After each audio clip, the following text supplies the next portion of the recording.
I am living my mother's American dream. My parents divorced when I was 7 years old, and we moved in with my grandparents into a 2-bedroom home with me, my mom, and my brother sharing a room and one bed.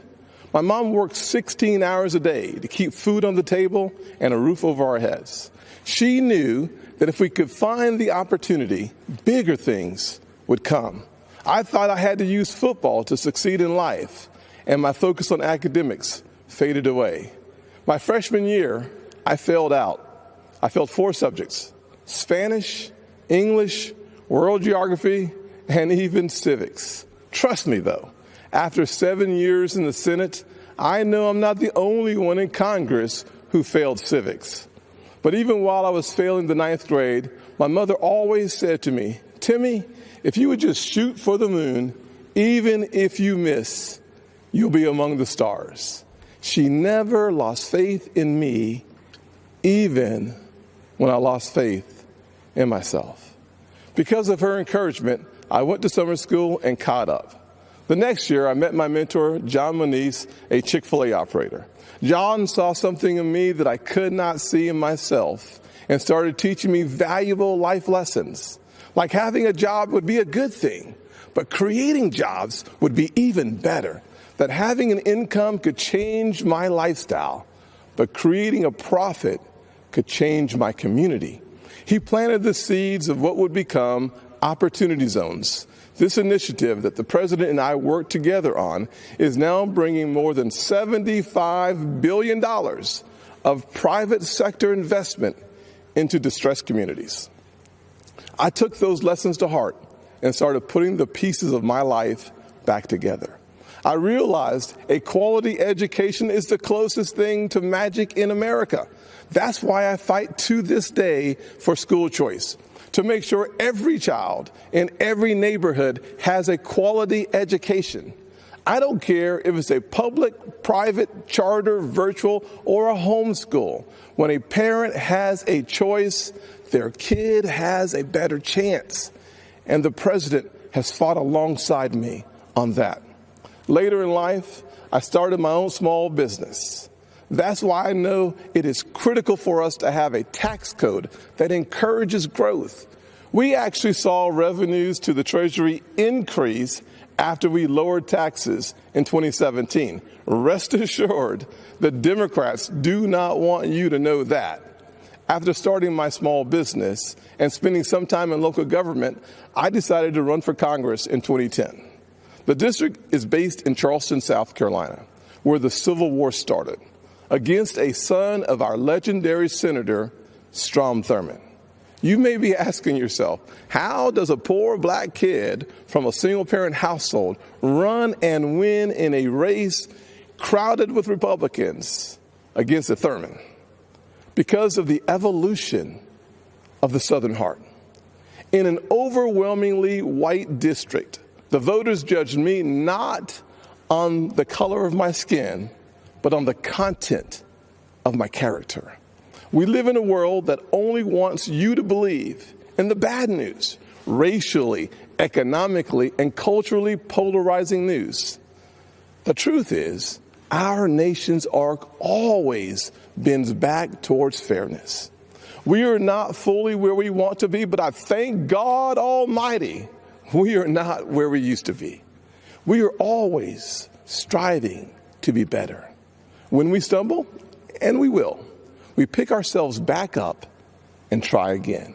We don't give in to cancel culture or the radical and factually baseless belief that things are worse today than in the 1860s or the 1960s. We have work to do, but I believe in the goodness of America, the promise that all men and all women are created equal.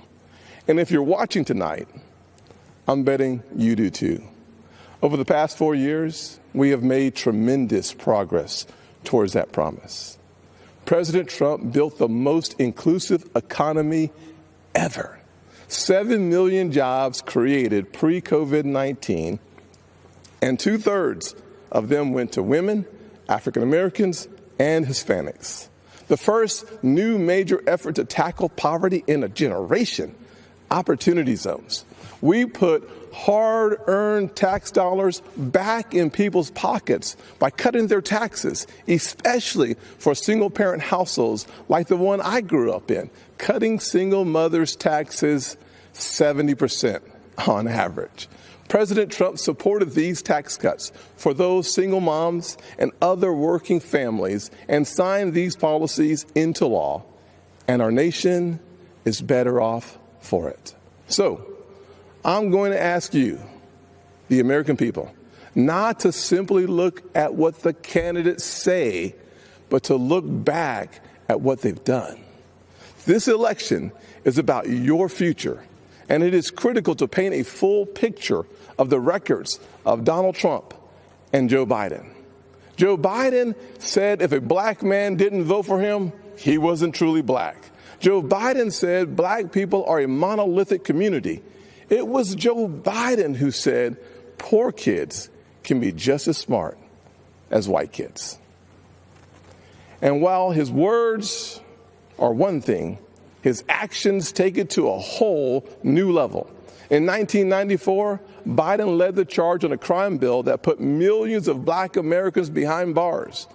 President Trump's criminal justice reform law fixed many of the disparities Biden created and made our system more fair and just for all Americans. Joe Biden also failed our nation's historically black colleges and universities, heaping blame on them as they fought to ensure our young folks had access to higher education. Once again, to clean up Joe Biden's mess, President Trump signed into law historically high funding for HBCUs, as well as a bill to give them permanent funding for the first time ever. And now Joe Biden wants to come for your pocketbooks. Unless, of course, you're a blue state millionaire. I'm serious. That's one of their solutions for the pandemic. They want to take more money from your pocket and give it to Manhattan elites and Hollywood moguls so they get a tax break. Republicans, however, passed President Trump's once-in-a-generation tax reform bill that lowered taxes for single moms, working families, and those in need. So when it comes to what Joe Biden says he'll do, look at his actions. Look at his policies. Look at what he already did and what he didn't do while he's been in Washington for 47 years. Ladies and gentlemen, people don't always see those failures because they think we're having a policy debate on two sides of an issue. That is not what is happening. Our side is working on policy, while Joe Biden's radical Democrats are trying to permanently transform what it means to be an American. Make no mistake, Joe Biden and Kamala Harris want a cultural revolution, a fundamentally different America. If we let them, they will turn our country into a socialist utopia. And history has taught us that path only leads to pain and misery, especially for hardworking people hoping to rise. Instead, we must focus on the promise of the American journey. I know that journey well. My grandfather's 99th birthday would have been tomorrow. Growing up, he had to cross the street if a white person was coming. He suffered the indignity of being forced out of school as a third grader to pick cotton, and he never learned to read or write. Yet, he lived long enough to see his grandson become the first African American to be elected to both the United States House and the United States Senate in the history of this country. Our family went from cotton to Congress in one lifetime. And that's why I believe the next American century can be better than the last. There are millions of families just like mine all across this nation, full of potential, seeking to live the American dream.